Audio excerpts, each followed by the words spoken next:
also, Jim Brown, this is the second movie we've watched where Jim Brown has gotten into a fight with a car. Well, it takes a car. Sometimes you... Which is what I'm getting to. Like, I love the fact that it's just not realistic that another man can fight Jim Brown. No, it has to be a car. It has to be a car. It's a car or an airplane. Or an airplane. Or 4 dudes. Well, At one time. And the 4 dudes didn't do any better. Lynn, he punched that one dude so hard, I actually said, oof. YUNKJunk! Hey, welcome to the Micheaux Mission. 2 men, 1 podcast, every black film ever made. My name is Len, a.k.a. the Bat Tribble. And as always, I'm joined by my partner. Hey, this is Vincent Williams. Tonight, folks, we are closing out Action August, but we're still in the year of 1972 with Vincent's selection. It's Jim Brown, better known as Slaughter. Slaughter. That's his name and his job. Yes, it is. And sometimes it's his pleasure. Slaughter!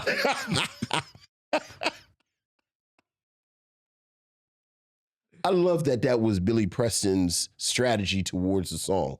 Just kind of groove a little bit on the organ and then just yell out, Slaughter! So. It don't even sound like Billy Preston. No. It don't sound like Billy Preston. I was wondering, is that someone else yelling? Nope. Oh, boy. We're going to have fun tonight, folks. yes, we Here are. on The Mission, Yes, as we're streaming live from YUNKJunk, Philadelphia's premier video podcast palace, to Instagram, to Facebook, and of course, to our home on YouTube, where we see each and every one of you out there in the chat. Hello, missionaries. Good evening, one and all. All right, let's get the show grooving. Vincent. Yes, sir. You know, as I was watching Peacock this weekend, watching Homicide, Life on the Street. Life on the Street? It dawned on me as like in the middle of one of the episodes. Did you get to 3 Men and Adina? Yes. Yes. I haven't gotten to it yet. Oh, yes. Yes. It dawned on me as I was watching it that, you know, I don't watch anything current on television that much anymore. So I said, let's look at something circa 2024. Okay. And I turned on because I was on Peacock. And on Peacock, they actually have a new movie out. I don't know if you're aware of this film. The Killer. Oh, is that on Peacock? That is on Peacock. Okay, what'd you think about that? Now, for those who do not know, The Killer is a new film, 2024, on Peacock by John Woo. Yes. That stars Natalie Emmanuel and Omar Sy. Okay, and Sam Worthington. This is a remake. Yes, sir. Of John Woo's 1989 classic, The Killer, that starred one Chow Yun-fat. Oh my God. As a professional assassin who wants to retire, but who accidentally damages the eye of a singer during a shootout and then sets out to perform one last hit for her in order to pay for her treatment. That was the 1989 version. Yes. The one of my favorite movies of all time. Oh, it is. The Killer from 1989 by Chow Yun-fat is non-stop berserk. Just cool. Just cool. Action, stylized, so funky. It is John Woo is where he like really set his template for a lot of his shots and how he does action. It is the movie that made Chow Yun-fat an international superstar, and it and the action is so good because it's gun fu. Yeah, basically. Basically it's what it is. But there are some fisticuffs. There are some jumping around. There's some stunt driving. It's like gun dancing. Yeah, like it's just the choreography. It is so good. And Chow Yun-Fat is young, and so is John Woo in this in 1989. The Killer, which reimagines this with Natalie Manuel as the assassin, and Omar Sy as the police, right? Chasing after. Yeah, and this is also directed by John Woo. John Woo, he's aged a bit since 1989. Well, haven't we all? And with that, I think he's slowed things down. This movie is set in France, as opposed to China in the original. And things, it was a movie that I wanted to enjoy. I wanted to be liking, and it just doesn't work for me. If you did not know it was John Woo, if you did not know it was a remake of The Killer, do you think you would have enjoyed it more? No, because it's still just a little bit too. You know how you just said The Killer was cool. Yes, and it was about that image. But as cool as The Killer was, there still was a little bit of grit. Yes, there. Yes. This is too slick. It's too slick, too clean, too pretty. Yeah, Okay, and it's just a little bit too slowed down. And Chow Yun-Fat definitely proved that he had the chops for the action. Nothing against Natalie Emmanuel, who I like as an actress and in the bit roles that I've seen her in over the years. But as far as action, it just doesn't play. You know what this played? It reminded me of the Flintstones movie. Not that action classic. What is the action classic that Angelina Jolie played in, where she is kind of like kicking butt, but nobody? What is it? What's that movie? Is that Dylan? like Salt? The Salt. Lucy was Scarlett Johansson, I think. I said Angelina Jolie. What is happening right now? I'm talking to no one because they can't hear him. Yeah. But Salt. It was Salt. In Salt, I didn't believe that Angelina Jolie could do what she was doing, and that was the same way here. I just didn't believe her. It just didn't come off believable, and I found myself like, wow, just checking out on the movie, and I really wanted to enjoy it. Okay. I really wanted to enjoy it, but I didn't enjoy it. So I went back to Homicide: Life on the Streets. Went back to the 90s. So you just spent like 6 minutes to tell us about something that you don't want us to watch, which if you hadn't mentioned it, we probably would have. Like, this is a spiritual reenactment of Raiders of the Lost Ark, where you realize that Indiana Jones does all that stuff, but if he'd have just stayed in the history department, the Nazis still would have gotten their faces melted off. Well, thank you, Lynn.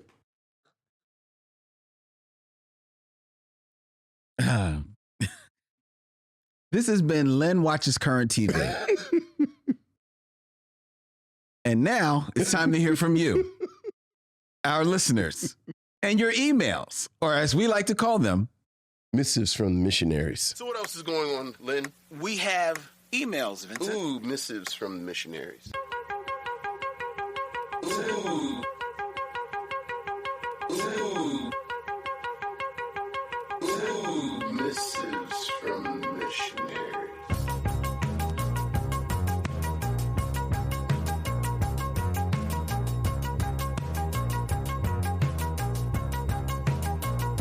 Missives from the Missionaries, where we read your emails to you. Vincent, we have an email from Michael Sykes. Hey, what's up, Michael? Don't nobody want a piece of this ish? Oh, no. Hello, Len and Vincent. This is your fan, Michael. While after watching the 1977 drama picture, Don't Nobody Want a Piece of This Ish? I'm sorry, a piece of the action. Oh, well, yeah. Yeah. I listened to your podcast episode on it more than 3 times and still counting. This movie distanced itself from a lot. It distanced itself from the Black community, the Black youths, and Vincent said it best, and I quote, "The first 2 films, Uptown Saturday Night, Let's Do It Again, lovingly create the Black community. The film takes place in the Black community. There are different aspects of the Black community." Mm-hmm. End quote. This movie looks down on the people of the Black community and the people itself, calling them gorillas. Yes. This movie is like that bougie relative that came over to the cookout. And Len, you have no care to the little Timmy scene. Okay. A scene that's supposed to be emotional, caring, and sad, yet you gave it 0 cares about that scene, saying, "How is that going to get you a job?" Which had me crying, laughing. I don't even remember the scene he's talking about. You remember when they have the they have the fake interview, and Roger Thomas is the boss. Yes. And the dude comes to interview, and he says that his little brother Timmy, Right. I don't know if Timmy was blonde or he couldn't walk. Or something. Yeah, he was infirmed in some way. Cereal or something, but he said he needs this job so that we can give little Timmy an operation so he can see or well, I guess he should have done one more job so that he could afford the money to get his eyesight back. Yeah, you should have. Yeah. Slacker. This movie was so bad, y'all didn't even mention how good the score was, thanks to Curtis Mayfield, which was the only thing about this movie. The trilogy reminds me of the 3 chicken chain restaurants, Popeyes, KFC, and Church's. One of them you love, one of them you like, and one of them you hate. Guess where piece of the action fell? Take your pick. Love your fan, Michael Lockett. Plus, according to my boys outside as we were drinking 40s, Church's Chicken was owned by the Ku Klux Klan. Was it Church's or was it? Oh, no, it was Church's. It was absolute Church's. If you can't believe your boy as he's halfway down his 40, who can you believe? Okay. All right. I never heard that about Church's. It's like we're excited. Craig with his 40. I didn't hear that about Church's. I heard that about Chicken George. Remember where Chicken George started? I didn't hear that about Chicken George. That's what I remember hearing it about. Maybe I'm misremembering. Chicken George was delicious, too. That's why people were. Yeah, there was one Chicken George in Baltimore. It was delicious. There was pretty much one Chicken George in Philly. And it was okay. And you think maybe it was owned by the Ku Klux Klan? That's what I heard. Because then it closed down. Because Church's stayed around for a little bit. Well, the Ku Klux Klan is powerful. So that makes sense. Yeah, but it makes sense. It makes sense that they would try to co-opt Chicken George, which was a famous name coming out of the TV series Roots, right? You know, and do something with that, as opposed to Church's, which I can't. No, Chicken George came before Church's came here. Okay. Oh, you said here. Yeah, I don't know about Philly. Yeah. Yeah, and Church's was here for a little bit. Allegedly. We don't know if the Ku Klux Klan did or did not own these chicken chains.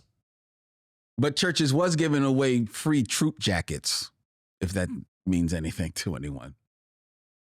Because they said Troop was sponsored by the KKK. Ku Klux Klan too. But don't think I forgot how y'all was acting about them Popeyes chicken sandwiches. People were going bananas over these dumb, dry ass Popeye chicken sandwiches. I don't think they're bad. I just don't think it warranted the mania that it created. Yeah, me neither. I wasn't not with them. All right, that's enough talking about fried chicken. I feel like Malcolm X is looking down at us from heaven, shaking his head. We have an email from Ellis Heron, our boy in Fort Worth, Texas. Hey, what's up, Ellis? I've been looking. Sorry. I'm breaking all kinds of rules. I'm disrupting you, and I'm looking at the screen. My brother reminded us that Troop was supposed to stand for total rule over oppressed people. That's right. That's true. That is very true. I feel like Craig with the 40 shared that information as well. Yo, son, you know that's an acronym. it really stand for total rule over oppressed people. Man, the 90s were the best. Ellis Heron sent us an email. I've been looking forward to your review of Trouble Man and was pleased to see that you had tackled it. When I first saw the film, I thought T was the man and just emanated cool. So I was surprised to hear you both not recommend the film. From what I heard, one of the reasons why was because Robert Hooks was a thespian actor that looked like he was starring in a different movie, like he just didn't belong in it. After hearing this, I need to be educated. If William Marshall is a thespian, why does Blackula work? To me, it appears he's above that kind of movie, but he's still beloved, didn't it? I've also heard another critic say that Trouble Man is flawed because Mr. T is too good to the point where he was always 5 steps ahead of everybody. You never feared for his life, and he always came out on top. Correct me if I'm wrong, but wasn't that the way Fred Williamson was in most of his movies? He always stated that when he did a movie, he couldn't die, had to win all his fights, and got the girl in the end. What's the difference? Also, speaking of Fred Williamson, I loved your Hammer top 5 list. MC Hammer and Hank Aaron were actually where they needed to be. That was a fact that MC Hammer briefly was competing with Michael Jackson as the best entertainer. You might as well call Hammer the Sega Genesis that was trying to take on Michael Jackson's Nintendo in the early 90s. Looking forward to a good educational lesson on Trouble Man. Gentlemen, your boy Ellis Heron from Fort Worth. What do you got to say to him about why does William Marshall work in Blackula? Well, William Marshall is playing an immortal nobleman. So by definition, this is someone who's going to have some heft in weight. And in Abby, he plays an archaeologist. Yes. Again, someone with heft in weight. Some gravitas. Right. You know, again, Robert Hooks is playing a street smart, savvy kind of operator with no kind of inclination of why someone who presents himself like this is in this world. Not to bleed into the interview, but one of the things that I enjoyed about Slaughter is in 10 minutes, Marlene Clark says, "You're a captain in a green beret," which is like, oh, okay. All the wild stuff that's about to happen, they've established he's a green beret. Right. And, you know, certainly in the 70s, you just like you hear Green Beret and you just think that they're going to be supermen, which, you know, funnily enough, I think Black Dynamite spoofs that where, you know, where they talk about being in the CIA. Right. Which, oh, well, OK, well, clearly you're a government agent, so you can do anything you want. But yeah, and then, you know, the Fred Williamson thing. Look, y'all, look, your mileage may vary.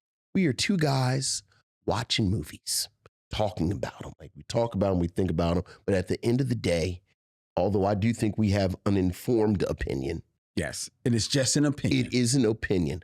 I think Fred Williamson is just cooler than Robert Hooks. I was going to say that's really what it boils down to. That's what it really kind of boils down to. He's cooler than Robert Hooks. Robert Hooks looks like someone they bring in to talk to the kids. And you know, again, sort of a real positive black male image. Right. Like, quite honestly, Robert Hooks looks like the kind of actor who would have spoken out against blaxploitation. In the images. He looks like the type of actor. I mean, obviously he's not because he was in Trouble Man. Yeah. But you know. Yeah, I think that you nailed it on the head. Yeah. Okay. So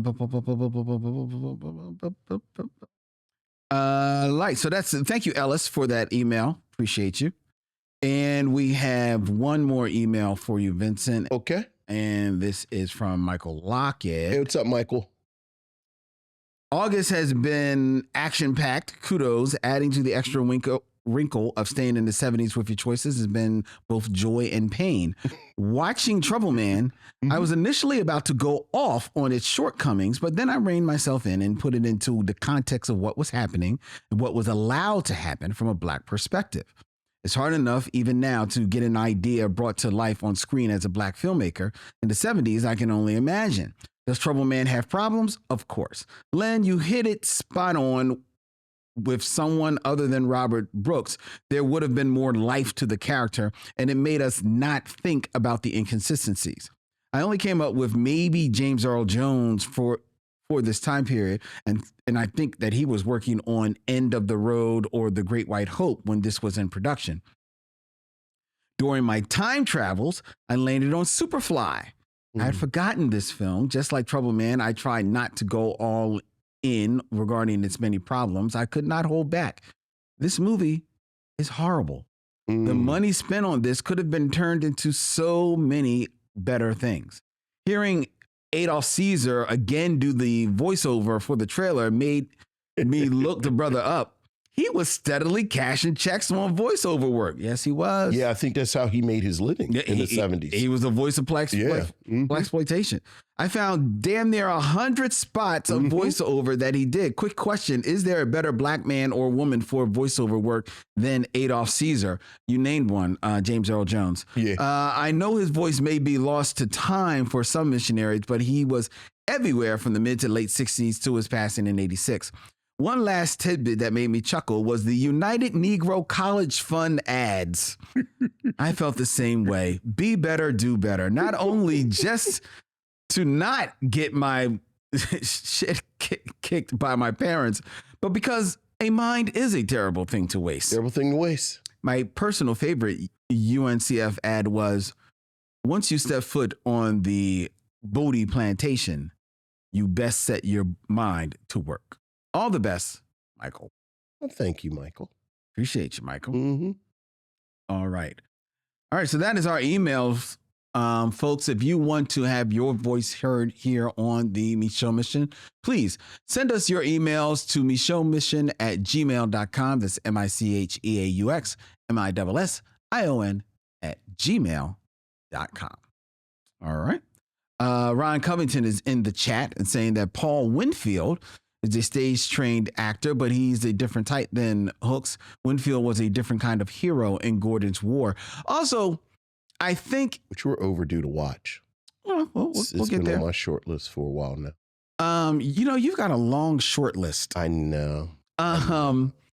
What I will also say, and maybe not so much Fred Williamson, who I think maybe takes himself a little bit too serious, Absolutely. but Paul Winfield is an actor who, for my money, is someone who will just have fun. Mm-hmm. You know what I mean? So he's in Trouble Man. He's probably one of the better people in Trouble Man because he's just having fun doing this character. You know what I mean? Yeah. I think of him in Sounder. Mm-hmm. He's good in Sounder. Yeah. He's playing his position in Sounder. And then I go to seeing him in Star Trek. Mm-hmm. And he's playing his position in Star Trek. Look, man, of course, Paul Winfield was a treasure. Yeah. Was an absolute treasure. Love that guy. Yeah, no real controversy there. Yeah. All right. It is now time as we keep it moving. Yeah, keep it moving. Chugging along. That's right, because this is an action-packed episode. That's right. And it's action-packed because we're in the year of 1972. And that's where we're going to be for the top 5. All right. Who's your top 5?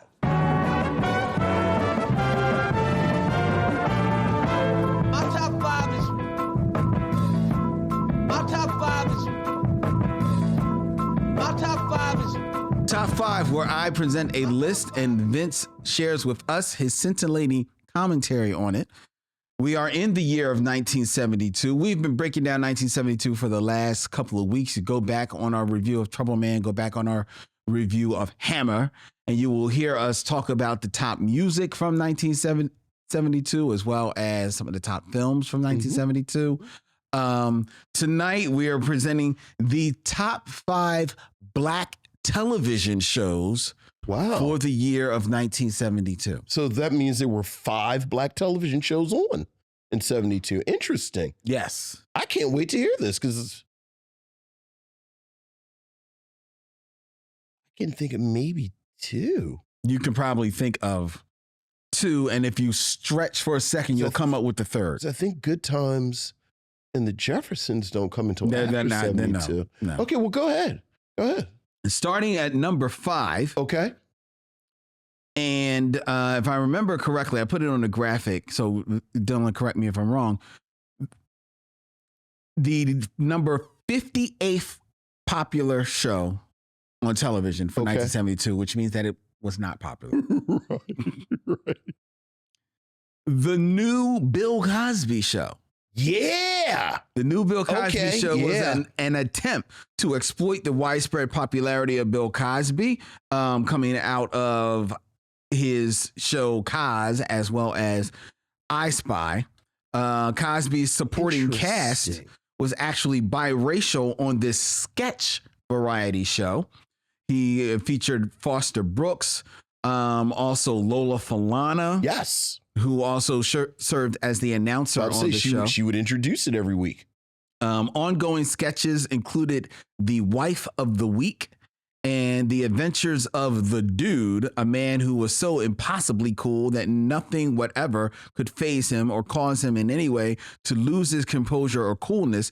The show was met with low ratings due to its competition from Monday Night Football and the NBC Monday Night at the Movies, and thus was canceled after one season. How many episodes was there of the new Cosby Show? I did not look up the number of episodes. It was a weird show.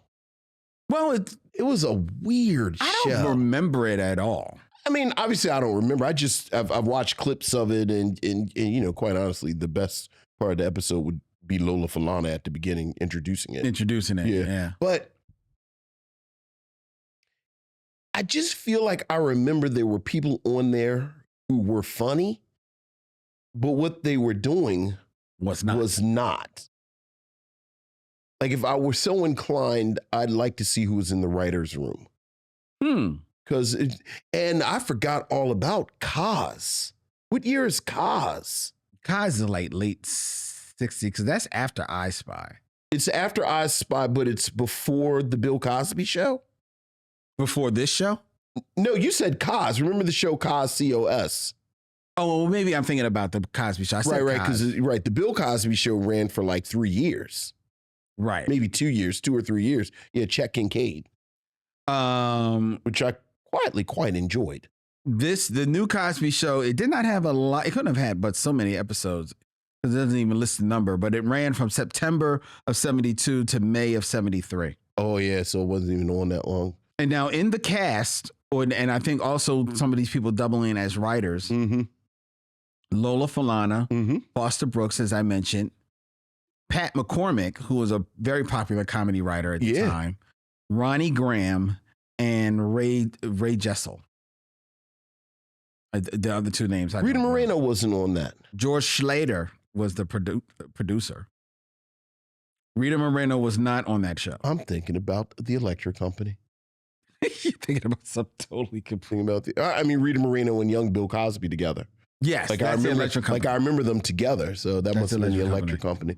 I mean, Okay. he had Quincy Jones did the music. Dude, again, Just didn't make it. we've talked about this before. That dead zone between I Spy, and I'm including the Bill Cosby Show because it was only on for like 2 years.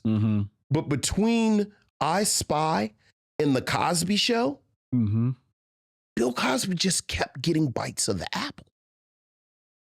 Like he just kept getting projects. Yeah, the Bill Cosby Show that you're talking about was before this because that ran from 69 to 71. So this was coming out of this. This started the same year as Fat Albert. Fat Albert started in 72. Okay. Too. So Fat Albert would kind of like keep him on. I was about to say Fat Albert and stand up. Yeah, that I kept guess we're paying the bills, but paying the bills. all right. Okay. All right, cool. So that was the number 5 series. All right. I may have guessed that. All right, let's see what else. Number 4, which I believe ranked at number 48th for the year, but was renewed. Okay. From 1972, a sitcom called Temperatures Rising. I have never heard of this. I had never heard of it, even though in reading about it, I have a vague recollection of seeing it. It was developed by William Asher, who is more famously known for developing I'm blanking out. Batman from 1966. Okay. The series featured James Whitmore as the no-nonsense chief of staff of a fictional Washington, D.C. hospital, forced to deal with the outlandish antics of a young intern played by one Cleavon Little. Okay. I do remember this. I loosely remember this series. I see Cleavon Little in Scrubs. Right. I do remember this. And having to deal with like 3 nutty nurses as well. They were all white nurses, though. I was about to say, how many black people were in this cast? The Cleavon Little was the one black person, but he was kind of like the co-lead. Yeah, okay. After the first season of this series, James Whitmore was replaced by the comedian Paul Lynn. Oh. In the lead. Oh, that's interesting. I know, right? But Cleavon Little stayed on with the show. Mm-hmm. However, Cleavon Little played more of a wisecracking guy the first season. Mm-hmm. The second season, they kind of serioused him up a little bit. Interesting. Because he was, and what I've read was that there was a little bit of feedback because there was so little representation. And Cleavon Little may have said something. Of black people on television at that time. Like, let's like tighten him up a little bit. And then for the third season, he kind of like plays it in the middle a little bit. Are you telling me there were 3 seasons of this show, but the new Bill Cosby show only lasted how many episodes? Well, it was 26 episodes in the first season. Mm-hmm. I think the third season maybe didn't go the full ride. Hold on one second. Let me see if I can pull it up. Because it sounds to me like you're saying there were like 50 episodes of the show. I think in total there may have been like about maybe 46 episodes. There are 40. And technically it was 2 seasons. Okay. It was 2 seasons. Wow. Yeah. Yeah. Look around on YouTube for this. Yeah. Okay. Oh no, what I was thinking of, it was 2 seasons of this. Then there was a third, technically more or less a third season, but it was rebranded. Did they change the name? They did. Guess what the new name was? I don't remember, but I do remember they changed the name of this. What was it? The New Temperatures Rising Show. Was it still said a hospital? Or did they change to a diner? Basically.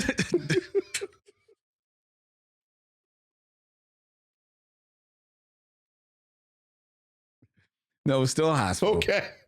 Still a hospital. The New Temperatures Rising Show, however, only lasted 13 episodes. Okay. Oh, only 13 episodes. Right. So that was technically like the quote unquote third season. Right. Have there been 13 episodes of House of the Dragon, which has been on for 2 years? Yes. We were so spoiled.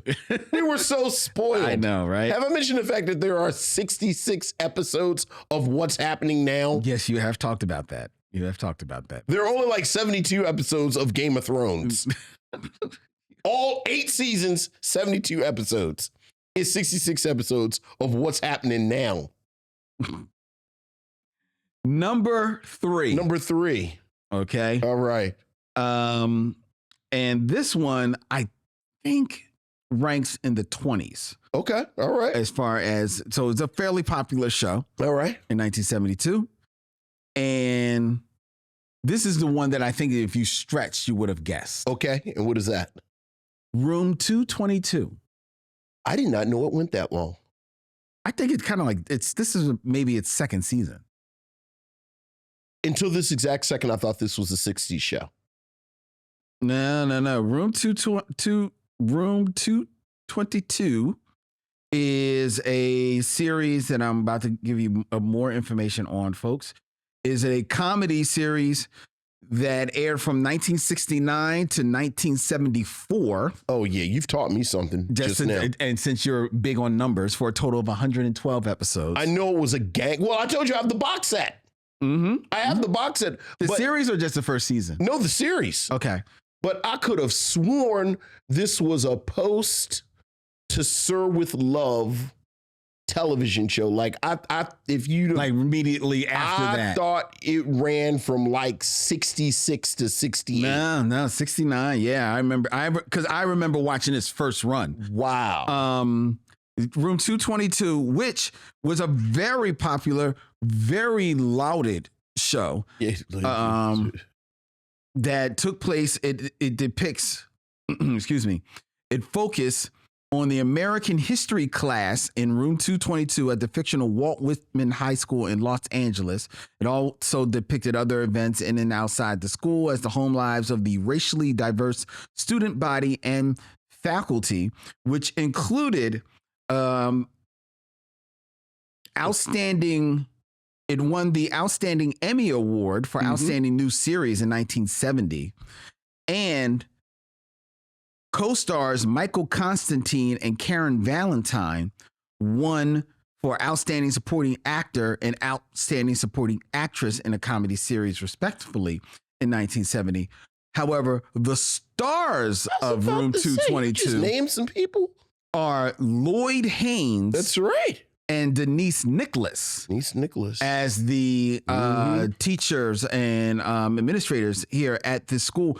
They were never lauded for their performances, never nominated for their performances, but they were definitively the stars of this show. Right. And I remember, now I watched this as a kid. You know, it's like 74. I'm 7 years old.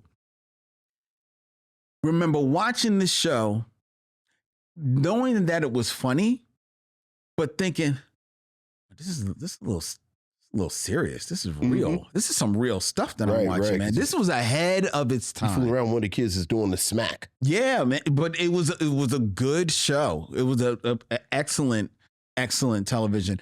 And one of those shows that I think has gotten lost to time unfairly. I wrote a little cool on Room 222. Really? I respect it. It's a little boring. Okay. Yeah. I mean, well, you know why? And Denise Nicholas as a modern teacher in mini skirts was fantastic. That was enough. But Well, I think it's because at that time, 1970, the formula for the quote unquote dramedy was still really being created. Right. And it was so earnest. It was. I think that's part of the reason I thought it was a mid 60s. Like I thought it would have run like right after To Sir with Love and I Have a Dream speech. And then like when Dr. King was assassinated, they just took it off.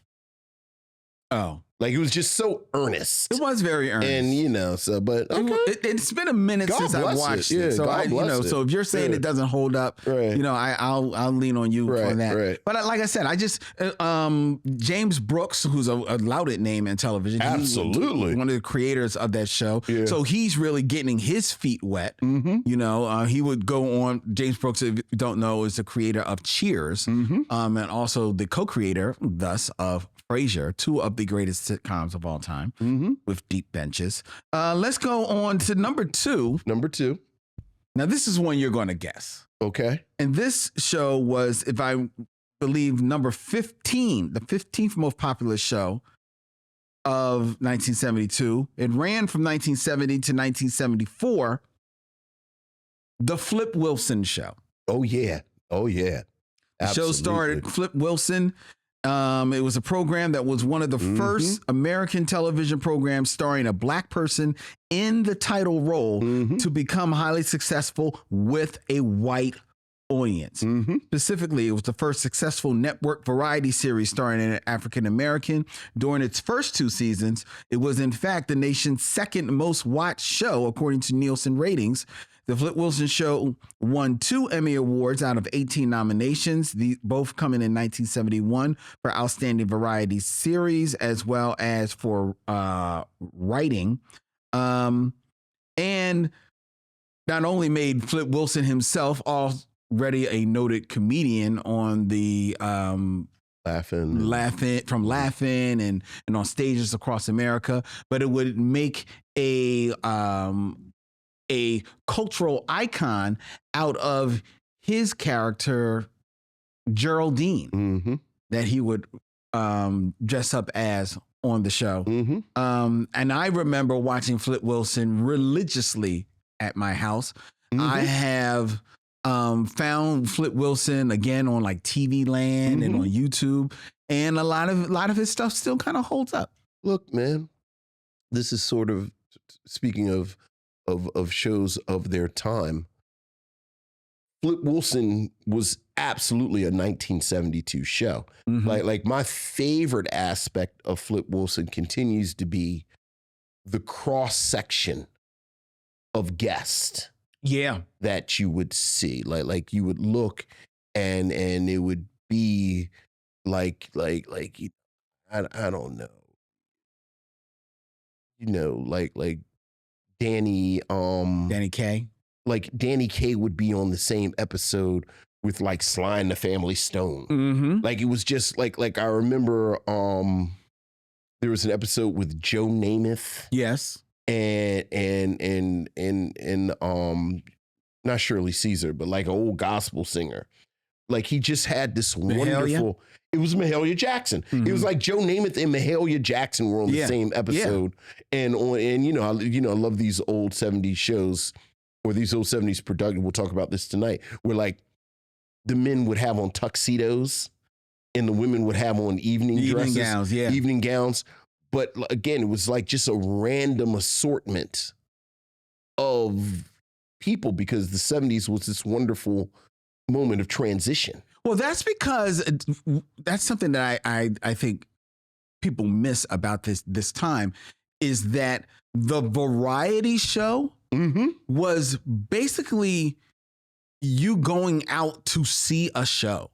Right. So you were seeing a comedian, you were seeing a singer perform, you were seeing people do like some short plays on set. Sometimes if they didn't have like a singer or a singer or another comedian, you might get a performer. You might get a Las Vegas show.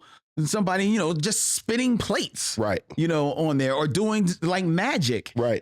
So it was, and because of that, they dressed up. They made you feel like this was a formal occasion. Yeah. And that's why the host would be dressed up, if not always in a tuxedo, but definitely in a suit. Definitely People in a suit. Would be in a gown. Yeah. You dress for the occasion. That's why the variety shows would be the last thing to come on in prime time, because everything else was just like the appetizer to the show. Yeah. The big show, whether it be Flip Wilson, whether it be the Carol Burnett show, right. Sonny whether and it Cher. Sonny and Cher or Dean Martin. Yeah. That's what they were. And at a time, Donnie and Marie. I think Donnie and Marie, if I remember correctly, just thinking about all of these 70s variety shows, it's around the time that Donnie and Marie and the Jackson 5 get their variety show. Even the Jacksons, I think, was just like it was a summer thing. It was a Jackson's family. Yeah, but right. And it was a whole family. But I think it was around that time that the variety shows started to maybe quote unquote dress down a little bit. Yeah, absolutely. Because 100%. It became more the quote unquote kids. They were trying to make it hip. Right. Yeah. Because Sonny and Cher was a very successful variety show. And they kind of like made it. Yeah, but even Sonny and Cher, Sonny would have on. He'd have on the weird. He would have on but it'd be a tuxedo. It'd be a weird, and then Cher was always wearing Bob Fosse. Yeah, but not Bob Fosse. Is that the designer? It was Bob Fosse. Yeah, the Bob Fosse stuff. But there was a point there, maybe around, because Johnny and Cher ran for a little bit. Oh yeah, somewhere around like the second or third. After Sonny left, it was the Cher show. That's right. Yeah. Oh, I forgot he did leave while the Sonny, show was. That's right. Sonny left, still and on. then it was the Cher show. That's right. But there was some time where, at some point, or maybe it was intermittently while he was doing it. Sometimes he'd have on a suit. But every once in a while, he have maybe like a Nehru jacket. Right. True. Or like kind of like hippie it out a little bit, dress it down. Right. Bob Mackey is the designer, not Bob Fosse. Not Bob Fosse. Bob Mackey. Yeah. Thank you, Ron Covington, in the chat. And Aaron. Don't leave Aaron. I didn't. And Aaron Fry. Yeah. My bad. You're chat happy now. I'm just saying. All right. And who's number one? Well, I know who's number one. We all know who's Of number course, one. I know what number one is. What season is this? This is, in fact, it's. I guess it's second. It's its first season. And that would, of course, be The number 2 rated series for 1972. right, because All in the Family was number one. That's right. And the second year Sanford and Son was number one. Right. So Sanford and Son is the number 1 black TV show. Oh yeah, and the number 2 overall show. Number 2 overall. And now it's a little misnumbering here because Sanford and Son actually started in January of 72. Okay. So it's number 2 for the year, Mm-hmm. but it really gets its full season starting at the end of 72 Got you. to 73. Right. That's when it really gets its first Mm-hmm. full season. But yeah, Sanford and Son, for those who do not know, Mm-hmm. it's about Fred Sanford, a junkyard owner, and his son, Lamont. Mm-hmm. Lamont, and their misadventures in Norman Lear's show that was based on the British sitcom Mhm. Steptoe and Son. Yeah, that's right. That's right. You ever seen the episodes Steptoe and Son? I think I've maybe seen 1 or 2. It's kind of weird. It's weird. Like the ones that because like the first season, a couple of the episodes of Sanford and Son are just basically remakes. Yeah. Oh, and it's weird. Yeah. It's not, and I'm a fan of British comedy, Yeah. but that one just didn't. Yeah. It didn't really hit with me. Yeah. But yeah, Sanford and Son, which was a blockbuster Mm-hmm. of a show. Like Vincent said, it would go on to soon become the number 1 show in the country, and it would always kind of like be bouncing back and forth with All in the Family. Yeah. Oh yeah. And rightfully so. No disrespect to All in the Family. Sanford and Son put it on Esther, Grady, Bubba, Leroy and Skillet. everybody. It was just a phenomenal show, a show that definitely still holds up, as insane as it was. It was not trying to remake comedy by any stretch of the imagination, but Red Fox was and still remains, even in passing, a treasure. Maybe my favorite show of all time. Wow. I think Sanford and Son. I was sitting here thinking. I think Sanford and Son might be my favorite show of all time. I love Sanford and Son so much. Oh, I know you do. Yes, you do. I know you do. And the first season was solid, but I always my favorite Sanford and Son factoid. Aunt Esther is not on the first season, Mm-hmm. so like they have to find their footing, even though it's really solid. Mm-hmm. But yeah, once you hit that second season, Off and running. oh my goodness, Off and running. Yeah, a great show. yeah. Great show. Mm-hmm. And those are the top 5 black TV shows of 1972. All right, it's a good list. Good list. Good list. If you would have told me that a series starring Cleavon Little in a hospital got 2 seasons and the new Bill Cosby show got canceled after 1 season, I would have said you're making it up. Again, because it seems like, I want to just sit here too long with this. Like, what year does Laughing go off? That goes off in the 60s.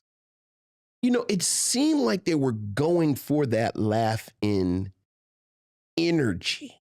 What were they really being that absurd? Yeah, no, they were.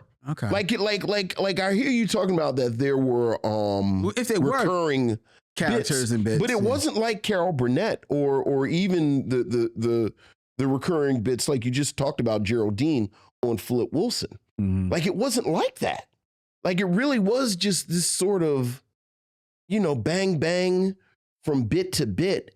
It just Well, if that is the just case, didn't. Like I absolutely understand that it didn't get a second season. just because I've seen it. And Yeah. I'm just like, Because that doesn't sound like the right speed for Bill Cosby. exactly. It's not his That is speed. 100. That is 100% it. And by his speed, Mm-hmm. you don't do fast with Bill Cosby. You give him room to breathe. You don't do fast, but nor do you do really absurd or Right. crazy, like a little off kilter. Exactly. Like Bill Cosby does not work in Monty Python. No, dude. The crazy thing about the Bill Cosby show, it's kind of like Room 222, where We're talking they, about Chet Kincaid's show now. yeah, the Chet Kincaid where he played the gym teacher, where Room 222 was billed as a comedy, but it wasn't really that funny. Mm-hmm. The Bill Cosby show quietly wasn't that funny. That's right. It was yeah. like it was like It wasn't a dramedy, but it was just dry. right. It was that dry. He was trying to do dry humor. Look, it was almost the male version of Julia, where Julia kind of had some funny moments. Yeah. And I think they billed Julia as a comedy. Well, yeah, I think it is billed as a sitcom. Julia wasn't really that funny. Yeah. You know, it was just nice seeing Black people, positive, professional, good looking, wearing nice clothes, Yeah. living this middle class life. Yeah. But it wasn't funny. So, you know. Yeah. And, unfortunately, it probably is, and I don't know, you have to go back in time, but it probably is a byproduct of it being like, unfortunately, our only bite at the apple on Right. television, and then trying to represent everything. Well, again, much like Diane Carroll and Julia, I think Bill Cosby, one of the cards he could always play is that he was pleasant. Like he was a pleasant presence. And let's just put a fine point on it. He was a pleasant presence in the living rooms of white people. Like, oh, what a pleasant young Negro man. So, like, you know, it's an episode of the Bill Cosby show where he goes and gets a steak from the butcher, and he has a steak dinner. And Was that an episode? yeah, Is 100%. that really an episode? Right. And, you know, like it's a kid in gym who can't climb the rope.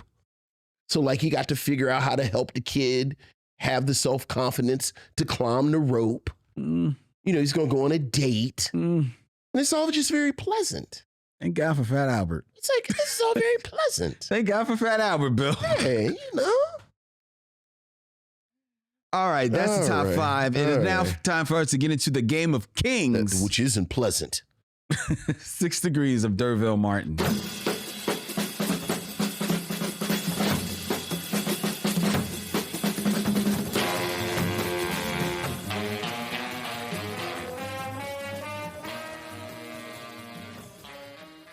Hi there. 6 Degrees of D'Urville Martin, where Vincent has 6 films or less to connect an actor that I give him to that man who can play in any sketch show Who's quite pleasant. and very quite pleasant. Mm-hmm. D'Urville Martin. Yes, sir. All right, Vincent, keeping it in theme, Okay. we are going to be reviewing Slaughter Slaughter! from 1972, starring Jim Brown. Yes, sir. So I want you to connect D'Urville Martin to these other famous Browns. Okay, famous Browns. All All right. right? All right. In 6 films or less, Fair amount of Browns. there's fair amount. Yeah, who we got? Connect D'Urville Martin to 2. Millie Bobby Brown. Millie Bobby Brown. Oh, yeah. I was actually just watching her yesterday because I'm working my way through it because I never saw it. I didn't get a chance to see it in the movies, but because D'Urville Martin is in, let's do it like this. Yeah. Because I get, yeah. So D'Urville Martin is in Five on the Black Hand Side with Dick Anthony Williams. Dick Anthony Williams is in Mo Better Blues with Cinda Williams. Okay. Cinda Williams is in One False Move Yes. with Michael Beach. Yes. Michael Beach is in If Beale Street Could Talk Yes. with Brian Tyree Henry, Yes. who is in Kong versus Godzilla New Empire, whatever the one that was just out is called, with Millie Bobby Brown. That would be Godzilla and Kong. And Kong, New Empire. New Empire. Yes. Where's my daughter? I wanted to go this summer with my daughter. I took Camille to see Godzilla -1. I remember you said I told that. you this, and Camille thought she was just going to see sci-fi stuff with Dad. She wasn't ready for this rumination on grief. And found families and the horror of war. So I told Camille before she left to go back to campus, I was like, oh, we should go and see. She was like, are you taking me to see Sad Godzilla again? Emo Godzilla. Right. So she's in fluorescent Godzilla as opposed to Sad Godzilla. Well, which is what I took Camille to go see. More jolly Godzilla. Right. It is a more jolly Godzilla. Right. I'm curious. Did you? So you said you're working your way. Yeah. I'm like 30 minutes into it. Oh, okay. Yeah. I just can't hit start every time I want to. Look, man, it's the Monarch verse. I like the Monarch verse. It's big stuff blowing around and throwing people. You know. I just can't hit start. Yeah. I can't hit start. All right. Who's my next Brown? Your next Brown, like James Brown, or in 6 films or less, connect D'Urville Martin to Brian Brown. I don't know who that is. Yes, you do. You don't see his picture? Oh yeah, I'm never going to get him. Like, I know he's in stuff, but like he's not he's like grizzly white character actor. No, he's in. Has he starred in something? Yes. What is it? All right, so like, what is the movie that Brian Brown, best known as the movie that was his movie? Yeah, his movie. FX. Oh my God, what is that, from the 90s? That is, FX is from actually 86, which had a sequel. Was he the star? He was the star, and he was the star of the sequel, FX2. I don't remember FX at all. Really? I remember it was out, like, because he was like, well, he was a special effects guy, and he did some stuff. Yeah. I have no memory of that film. If I remember, and I'm doing this off the top of my head, the co-star or like his partner in that is Brian Dennehy. Yeah, so I can't do no with that. Okay. So what has he done since 86? Okay. 89. He was in Cocktail. He was in the worst Tom Cruise movie. What was he in Cocktail? It doesn't matter. I have no memory of Cocktail. I have no memory of Cocktail, but let's just use Tom Cruise so we can talk about Slaughter. He was the co-star in Cocktail. How is he the co-star in Cocktail? He is the co-star. Was he the evil bartender? He was the co-star in Cocktail. How's he the co-star in Cocktail? Yes, he is the old experienced bartender who takes Brian under his wing. Oh, under his wing. So he's the Obi-Wan Kenobi bartender. Yes. He's Yoda, the bartender. Yoda. All right. Well, look. Well, D'Urville Martin is in Hell Up in Harlem with Fred Williamson, or Black Caesar, or any of the movies he was in with Fred Williamson. Fred Williamson is in Through the Hard Way with tonight's featured actor, Jim Brown. Mm-hmm. Jim Brown is in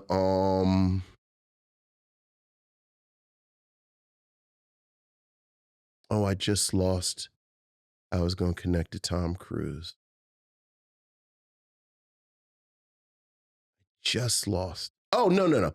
Jim Brown is in Any Given Sunday. He's in Any Given Sunday with Jamie Foxx. Jamie Foxx is in Collateral with Tom Cruise, who's in Cocktail with Brian Brown as the wizened old bartender. Very good. When's the last time you saw Cocktail? Never saw it. I was about to say, have you ever seen Cocktail? Never saw it. There's no reason to see Cocktail at all. I believe that. Yeah. Never seen the movie. Yeah. Never seen the movie. But because you like to disparage people, He was in Cocktail. Yeah, yes. He was in Gorillas in the Mist, which was a big film. I don't remember Gorillas in the Mist at all. I think that's a movie about like Jane Goodall. Yeah, I do. I remember that. I just don't remember the movie. With Sigourney Weaver. Yeah, yeah. He's the co-star in that. Okay, sure. Well, along with some gorillas. It's not Brian Brown in the Mist, is it? Did he play one of the gorillas? No. Shut up. You get away with that with Brian Brown. let that have been Jamie Foxx and you make that joke. Oh, I never. You can't make that joke then. He was in I'm trying to see a movie that Along Came Polly. And that because now I'm in the 21st century, because I know you want to say, what's he done in the 21st Dude, century? I've seen him. I've seen him. Oh, it's that guy. He was in Australia. He was in Gods of Egypt. I actually tried to sit and watch Gods of Egypt. Why? Because I wanted to see, like, did they really think they could get away with this movie? Yes, they did. I did not last 10 minutes. Well, in that dumbass whose fault is that? So yes, well, yeah, that's well. There you go. There you go. But real quick, Farrell Blackwell asked an interesting question in the chat. Micheaux mentioned, can I ask, around this time, what was the most subversively revolutionary or unpleasant black TV show? And is he meaning like around 1972? I don't know, but I don't know that there was anything subversively revolutionary. I don't know what year it was, but I think the Richard Pryor show, they damn near was going to take that off. That's the 80s. Is that the 80s? It's early 80s. Yeah, so that's... They doing the damn near, they took it off. Yeah, no, but like immediately. Right. Yeah, so I always go to the Richard Pryor show. I don't know how subversive it was, but for a short time, in the wake of oh God, what's the movie that put Lorenz Tate on the map? Oh, you're talking about the movie you're thinking about is, of course, Menace Society, and the television show you're thinking about is South Central. South Central. Yeah. Yeah. I don't know like how subversive South Central was, but South Central was a show that was too good for television. Yeah, look. Yeah. And it didn't last. Yeah. It didn't last. I don't like subversive, revolutionary. Around that time, I don't know. Television doesn't get revolutionary for black folks until Roots, really. And to my eye. Yeah, absolutely. Not because Roots, everybody watched. Right. Like overtly subversive. Like I think the ones that we're talking about are subversive just because there were people in America that couldn't believe black people were acting like this and not like what's been told me. I mean, hell, Uhura is subversive. Yeah, how about that? So very true. All right. That is what we have for you, ladies and gentlemen. It is now time for us to get into our review of Slaughter!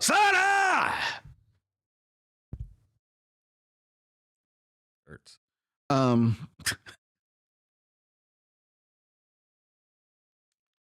Let's go. Slaughter, a former Green Beret, avenges the killing of loved ones by the mob, and in so doing is coerced by the feds into traveling to Micheaux to finish off surviving mobsters. Slaughter stars Jim Brown, Stella Stevens, Rip Torn, Cameron Mitchell, Don Gordon, Marlene Clark, and Robert Phillips in a movie directed by Jack Starrett and written by Mark Hanna and Don Williams. It came out in the year of 1972, and it hit because it was bad. Vincent, what do you got to say about Slaughter? This is it.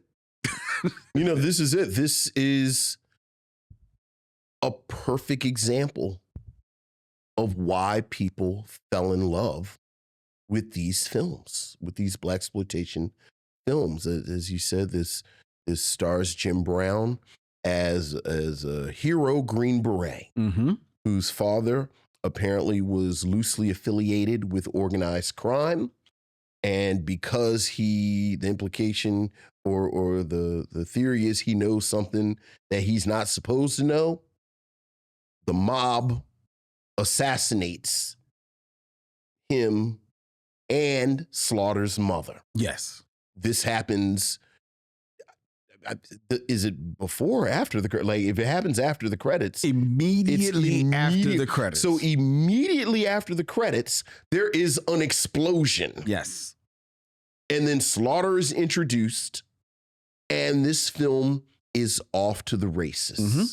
At an hour and 30 minutes, including the extensive opening credits, which, as we've joked about all evening, has Billy Preston burning on the organ and yelling Slaughter.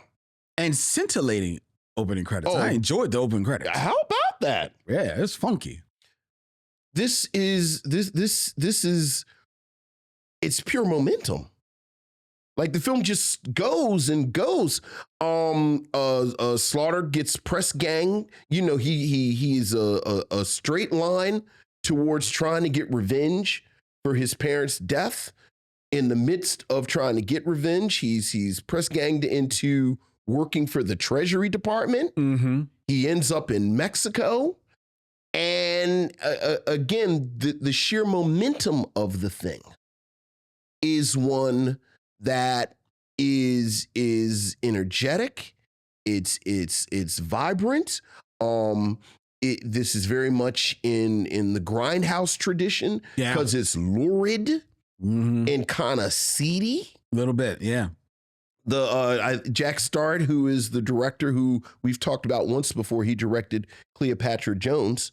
I think the action is well shot for the most part. He has this stylistic choice that he makes it oftentimes when someone is murdered.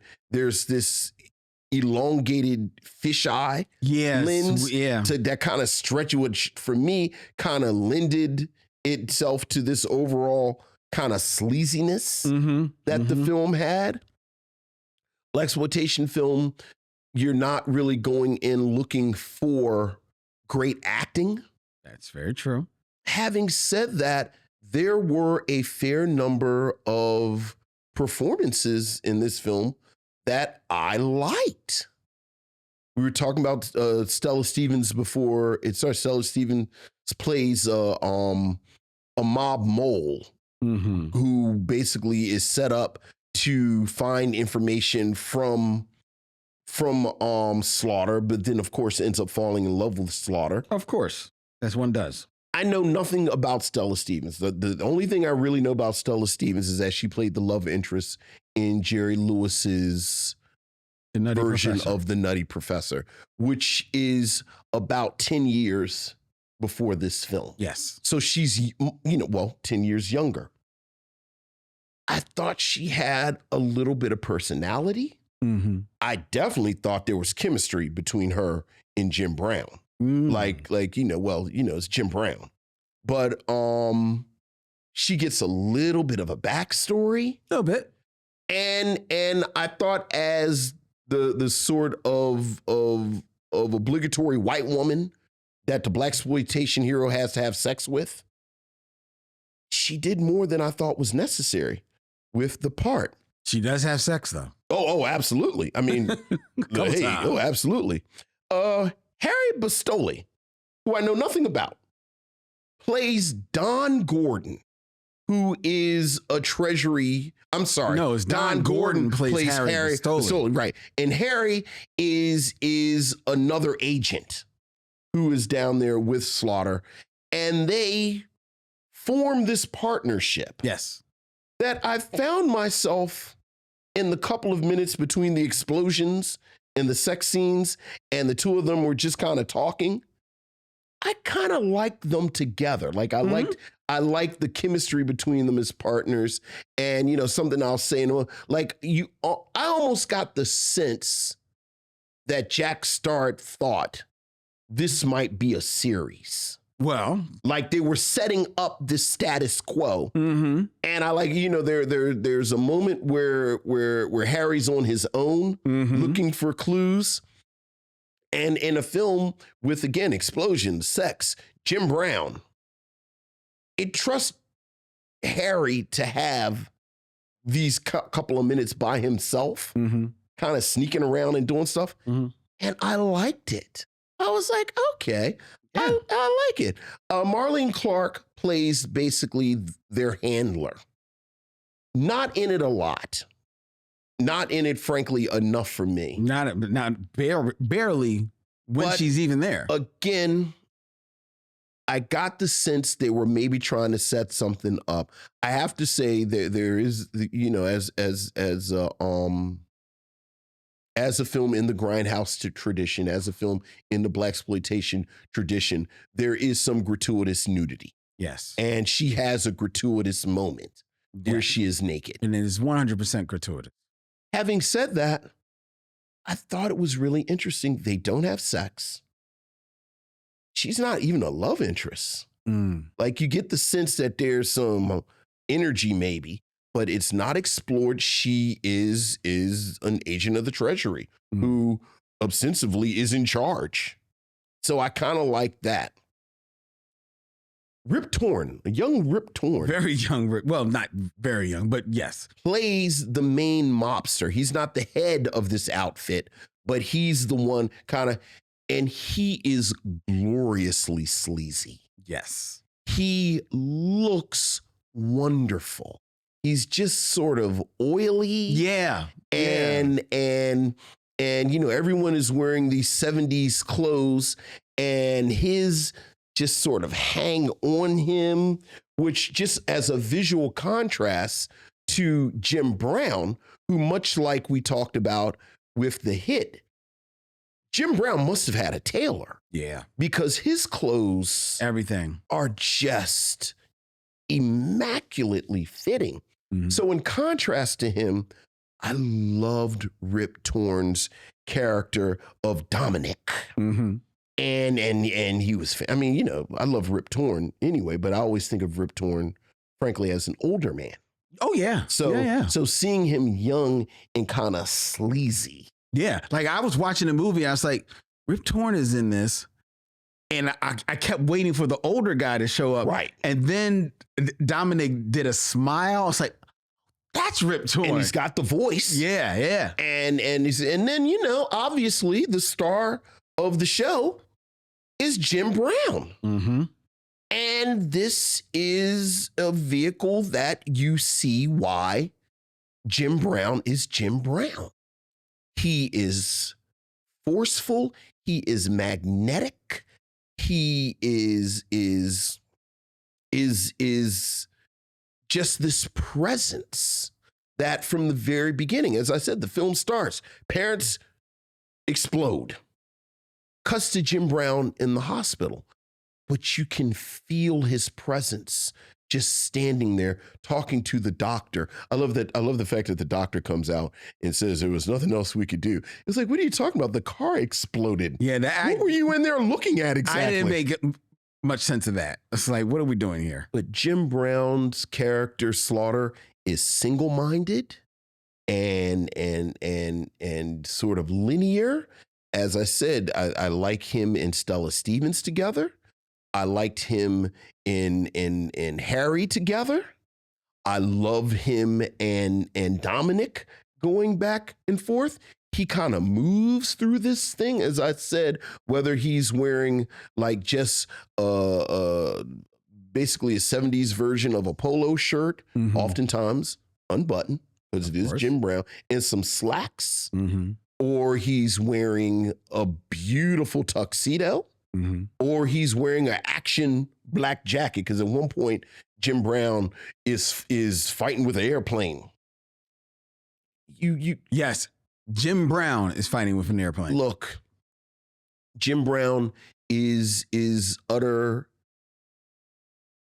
black manhood at this moment.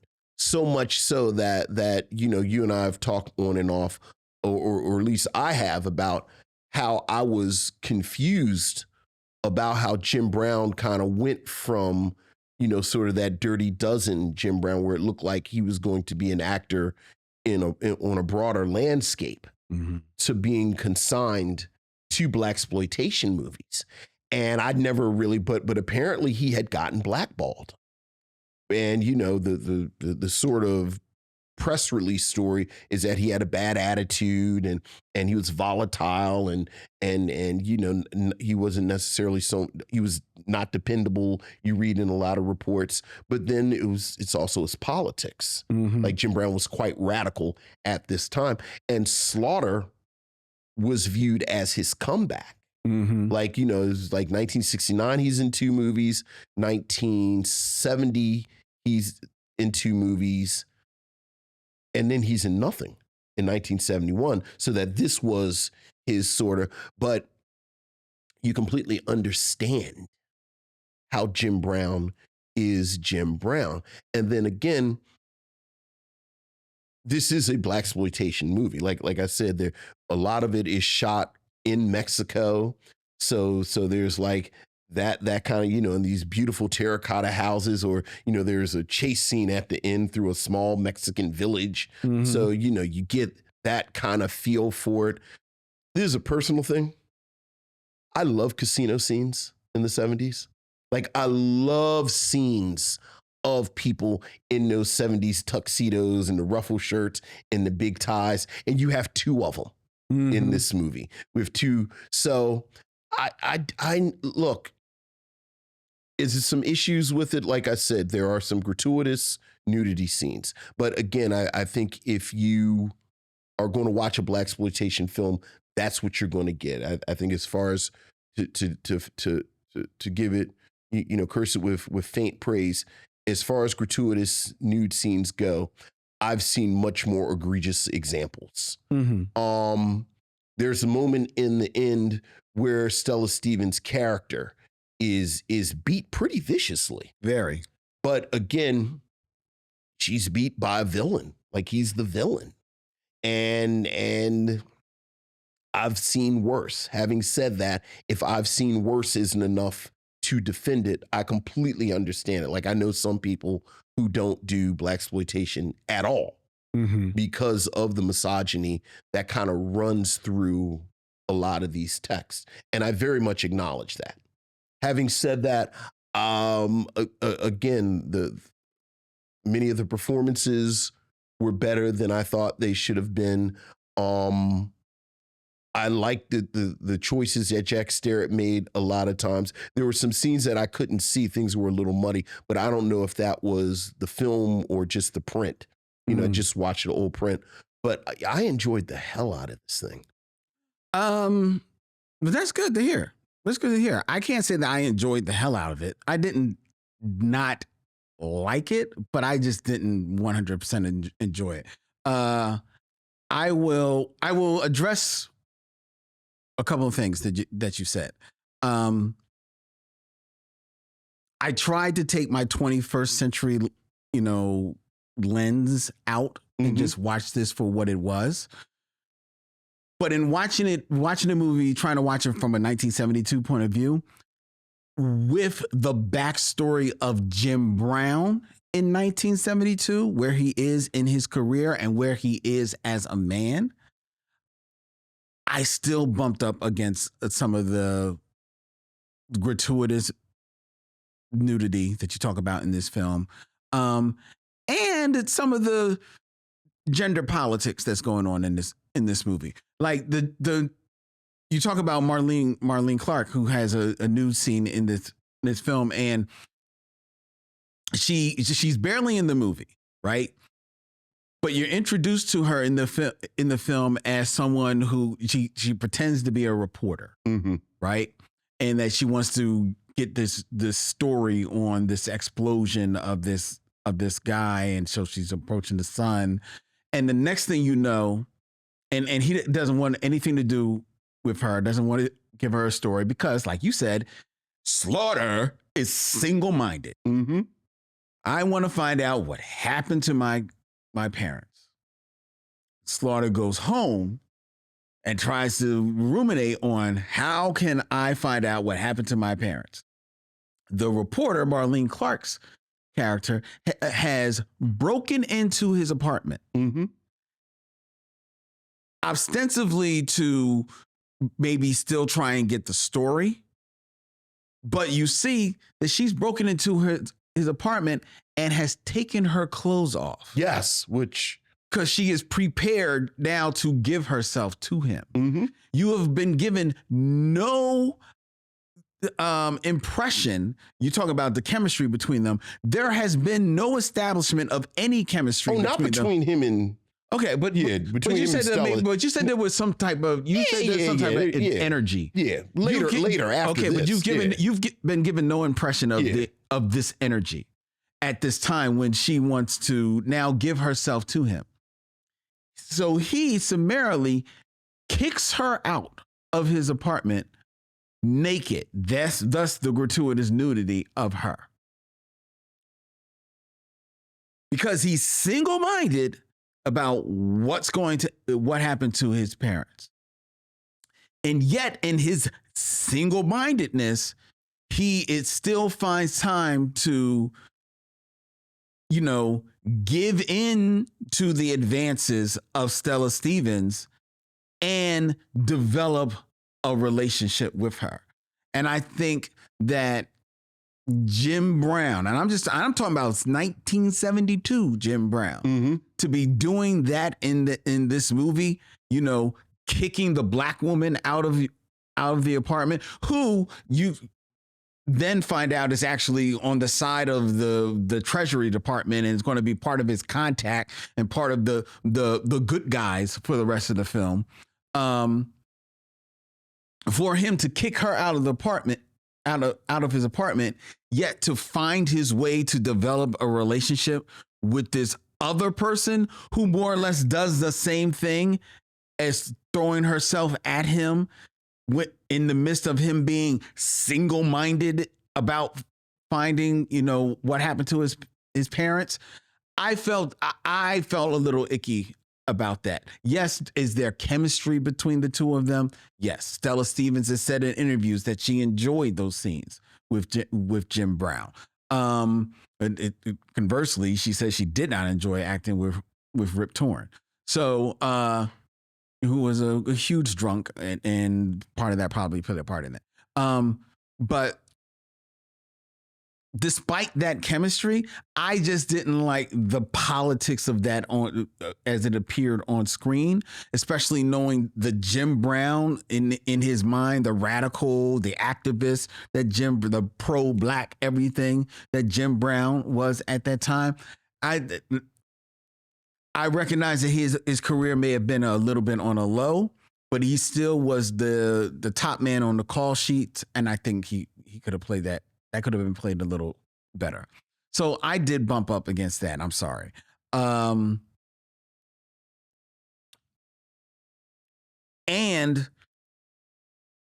the scene where Stella Stevens is beat up by Dominic, I understand that it is the bad guy beating her up, but that is really over the top. Mm-hmm. They did not have to, because she's beat up, but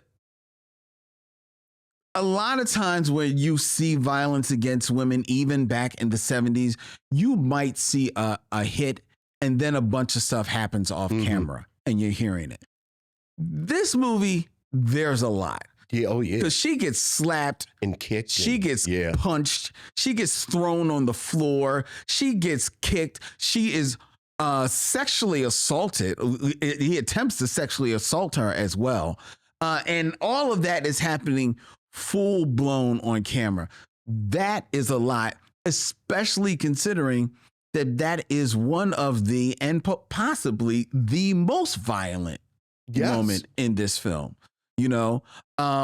so that really rubbed me the wrong way. I just didn't like that. I didn't like that. Don Gordon who's actually a very noted character actor of this time. So it was actually a pleasure to see him. I always enjoyed seeing him. I had seen him in Papillon. He was the old Steve McQueen movie. I think he's actually in Bullet too, another Steve McQueen movie. McQueen, I think, is his best friend. Right. Like they were boys. Yeah. So it was always a pleasure to see Don Gordon, and like you, I like seeing him get like a little bit of his own little backstory, his own little byplay, and the back and forth with him and Jim Brown. That was fun to see.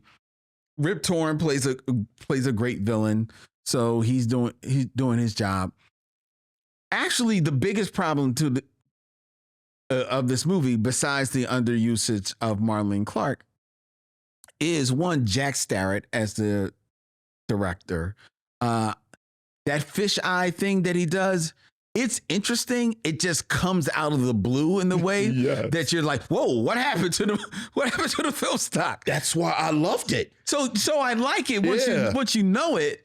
But then there were moments where it was used. Like, did you really need it for that moment? Like, a dude falls off a wall and but he falls like 2 feet. I'm like, I don't know if it's really adding to the story as much to the storytelling as he thought. And Jack Starrett, you talked about how he directed Cleopatra Jones. Mm-hmm. But do you know what Jack Starrett's actual, truest, biggest claim to fame is? So it's not Cleopatra Jones. No. What is it? His actual, truest, biggest claim to fame is as an actor. Okay. Yeah, I saw it was an actor. He plays the drunk on top of the building in Blazing Saddles that lets you know, hey, the sheriff is on. That's Jack Starrett's most famous role. I'm still going to put the Cleopatra Jones thing on top of my wiki of him. Okay, well, but it's not. That's your wiki. Yes, that's Vince wiki. Yeah, not on Wikipedia. Yes. So I had a problem with him. My other problem with this movie, unfortunately, is Jim Brown. Oh, you're insane.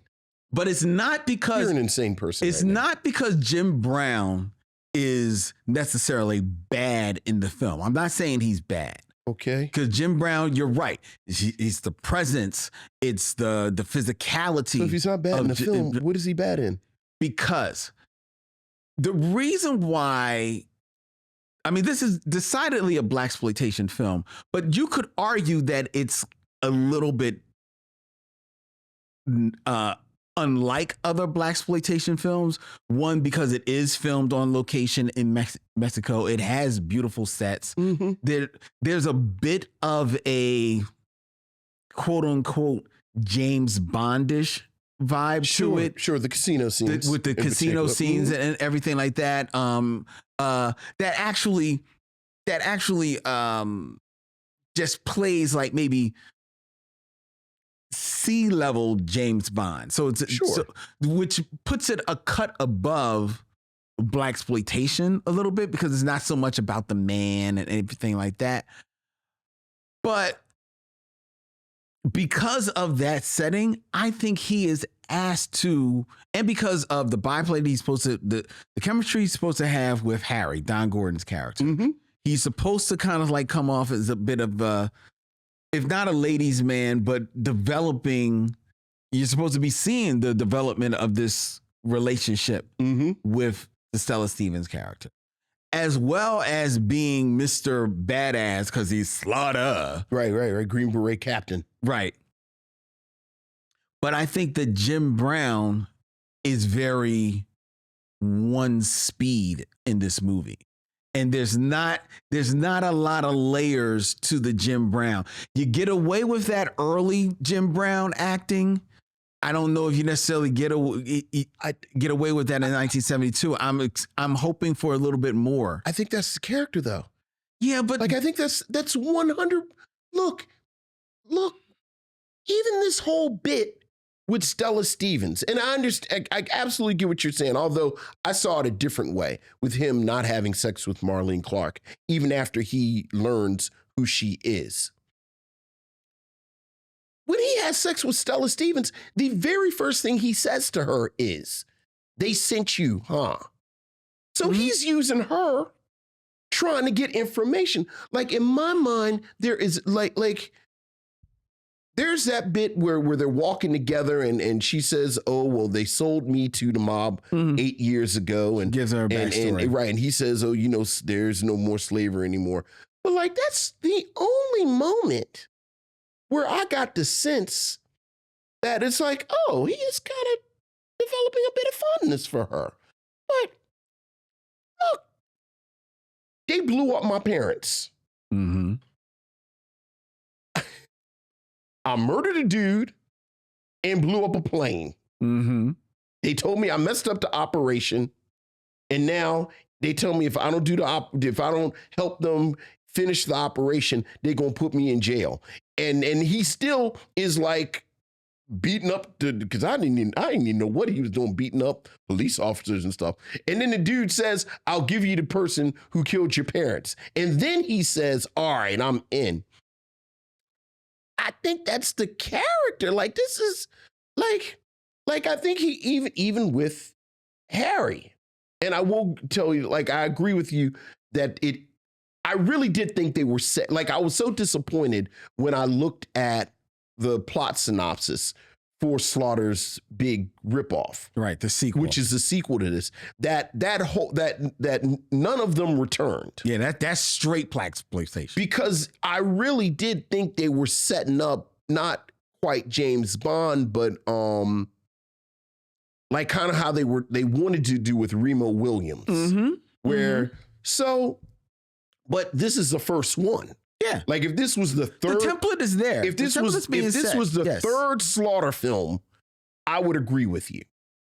But in this one, until he kills Rip Torn at the end, I don't see, like, everything else is just sort of around him. Like I don't. See, but that's the thing. Everything is around But that's him. the character. Yeah, but I honestly believe, and maybe I'm wrong, but I honestly believe that they actually want the character to come off as a little bit more debonair than that. I think they want the character to come off as a little bit more, wizened and slicker than that. And I don't think he pulls it off. There is nothing in the script that says that. Even when Harry says, "How are you going to get into the casino?" And he says, "Oh, don't you worry about me and he gets, like, his whole plan to get into the casino is to point a gun in a dude's face. Yes, that's true. Like, there's never a moment where he's clever. To get into the casino, but I think they're trying to play him as maybe like a little bit more smarter than his thieves when he is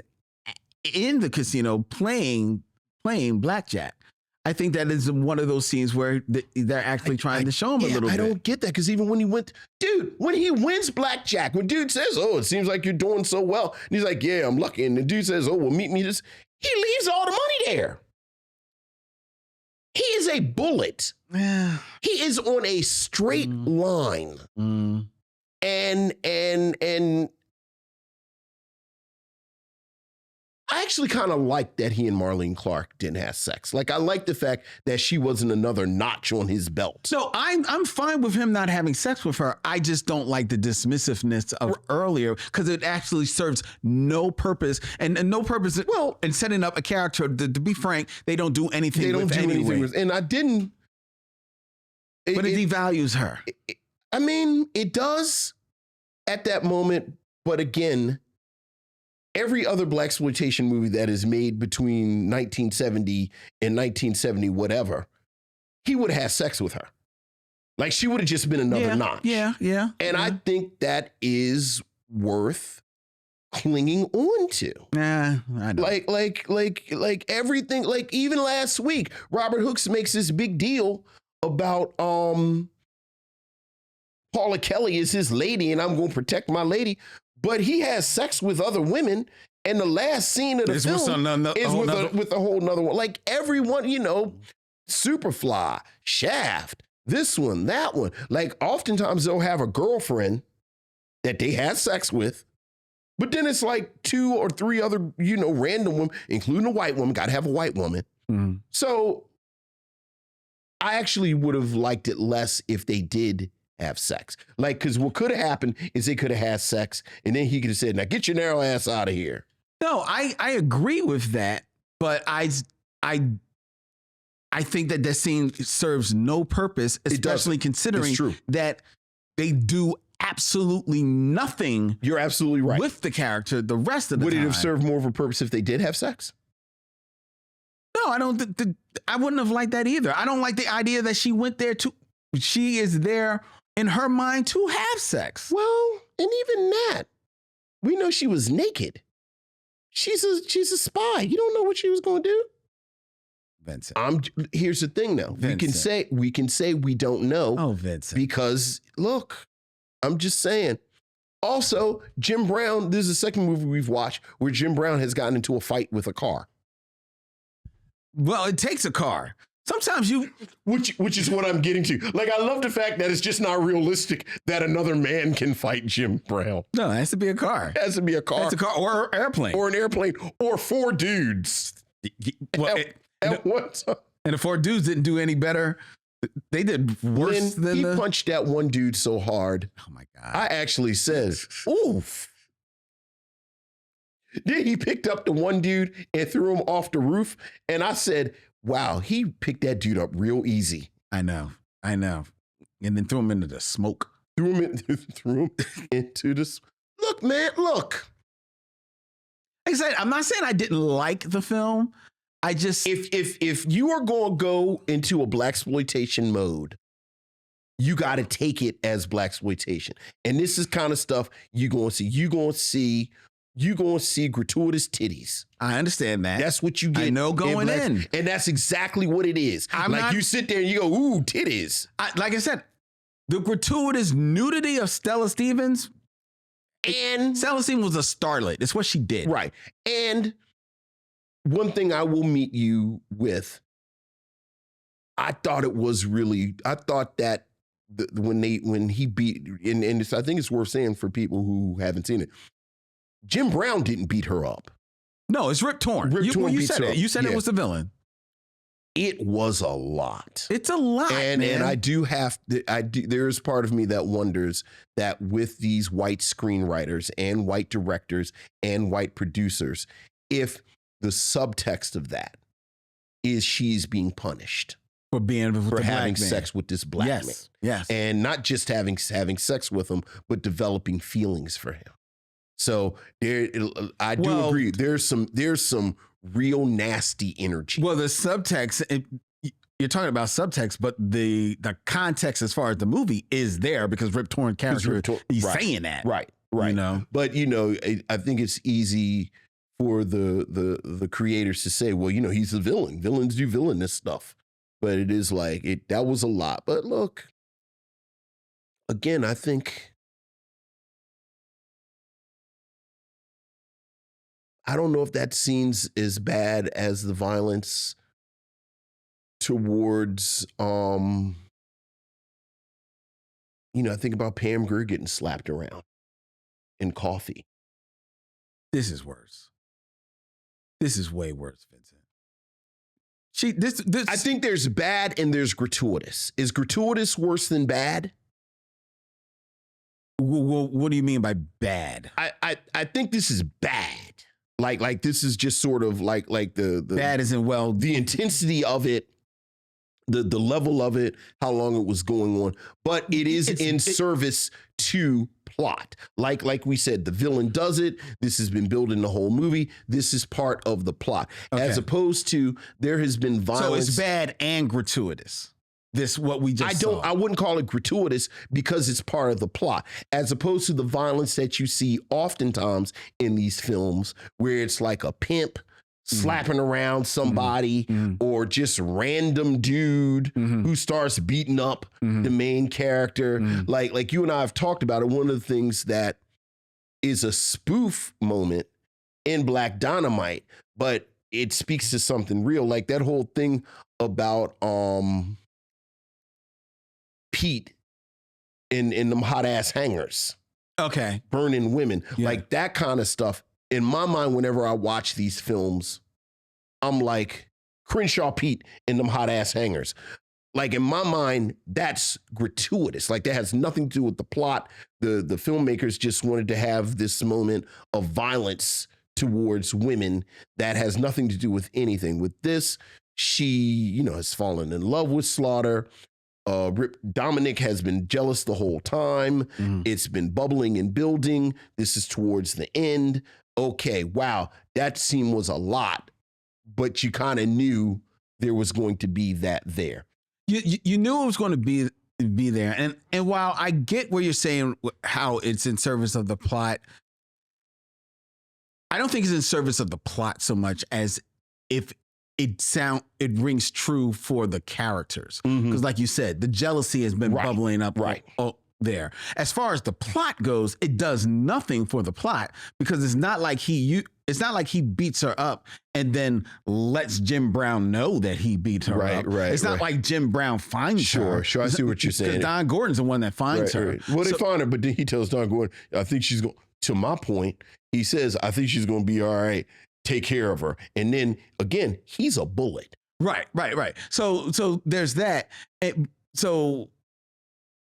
it is in service to the character because that character, Dominic, the bad guy, he's been having these thoughts. And he's kind of unraveling at this point.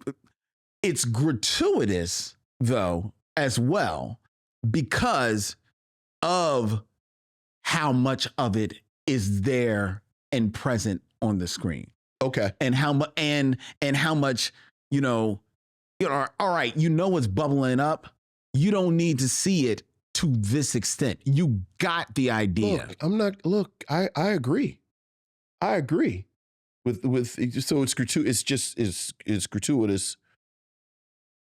But yes, I agree with you. I think it's bad because it doesn't serve the plot. Is that possibly a deal breaker for people? I think absolutely.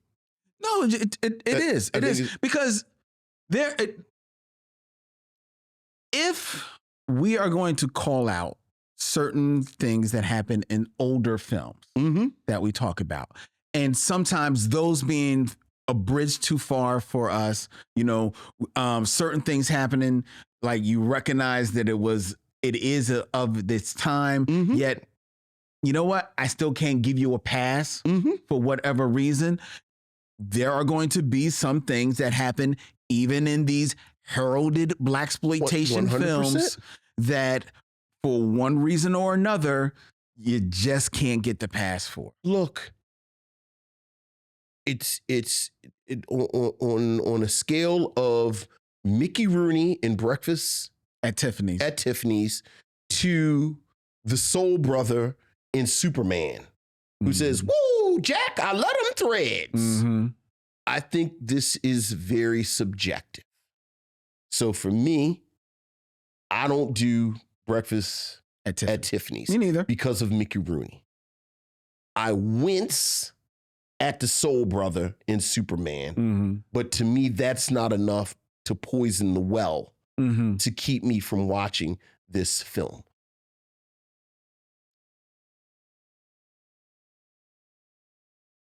I think, and we've talked about this, I think this is 100% the blaxploitation thing. I think in a modern context, the thing that shuts these films off for people is the violence towards women, the gratuitous way that women's bodies and sexuality are treated. And certainly there are some blaxploitation films that I don't do anymore. But I do think on a scale of something like Dolomite, which I think is surprisingly even-handed and kind of good-natured with women, to, I can't even think of a good example. I will say this. I've been scared to rewatch The Mac for 10 years. I'm okay with like you said, but it's not enough to disqualify this for me. Would you recommend Slaughter? I would. I would. I absolutely would. I think Slaughter is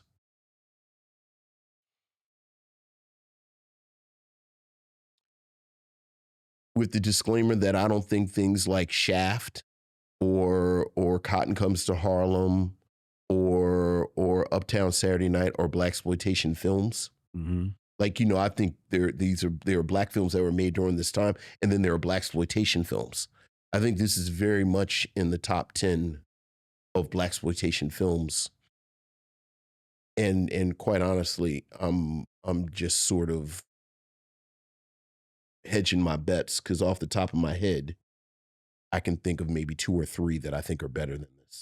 as blaxploitation films. Mm-hmm. So yeah, I would absolutely recommend this. And you?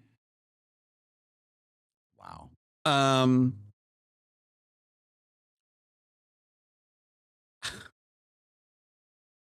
I'm going to recommend this movie. Mm-hmm. Okay. I'm going to recommend it for 2 reasons and 2 reasons only. Mm-hmm. One, I think that Jim Brown is important enough of a figure in Black history in regards to sports, in regards to film, in regards to activism, that for the most part, most of his work should be considered and should be seen Mm-hmm. to draw a full context of the man. And this is maybe one of his better in this time period Sure. pieces. Mm-hmm. So, I'm going to say you should watch it for that. It's got some caveats to it. I'm not saying it's the greatest film in the world. There's some stuff you're going to wince on, but I'll say that. The other reason I'm going to recommend this, and feel free to stop the film as soon as this happens, folks. The opening credits, which are badass, not just because of Billy Preston singing Slaughter, but even just the opening, the titling, the opening credit like sequences. It's really, really cool. It set me up to like, oh, I think we might be in for something special here. For a split second, I thought it was Saul Bass. I did too. I thought it was Saul Bass for a split second. I did too, because it is that funky, that energetic, that it is on point. It is in rhythm with the music. It's actually, it was interesting watching this right after Trouble Man, because as heralded as the Trouble Man soundtrack is, that opening sequence, which is where you hear the theme, the song, it doesn't necessarily marry well with what's on the screen. No.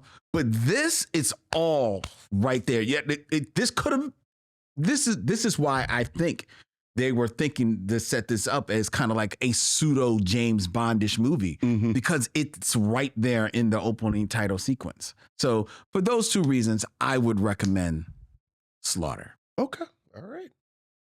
Okay. So there you go. All right. All right.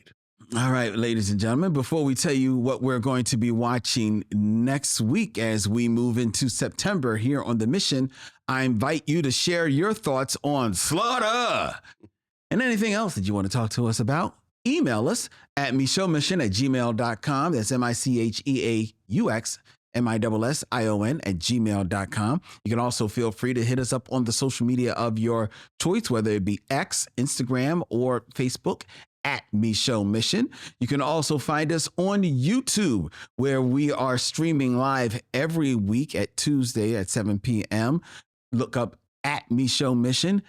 Hit that subscribe bell so you are notified of when we put up our new videos that are going up. We're notified of when we go live every week right here from YUNKJunk, Philadelphia's premier video podcast palace. They have many studios in YUNKJunk. We have the Micheaux Mission set, which I have been told will be undergoing over the next few weeks a bit of a redo and a redesign. So I'm looking forward to it. Is it going to be like the new Micheaux Mission and then we're going to be in a diner?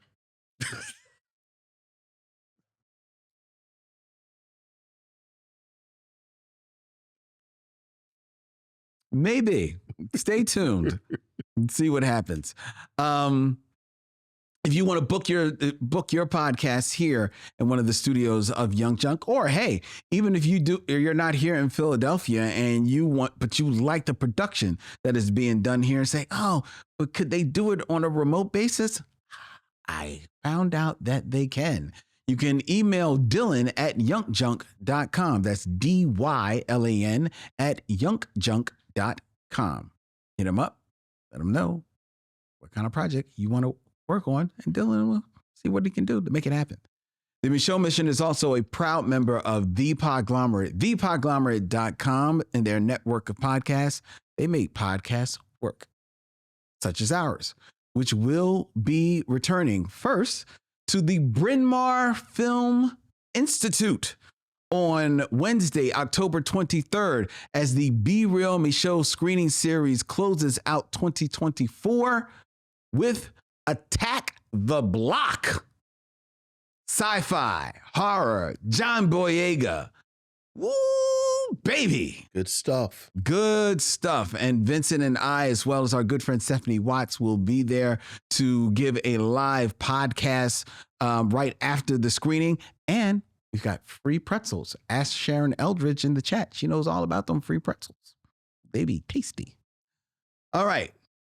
Next week, here on the Micheaux Mission, we will be moving into the month of September, which means it is time to go doc to school as we focus on documentaries all month long. And next week, we have a doozy. We do. From 2005, I believe. It is a documentary about dancing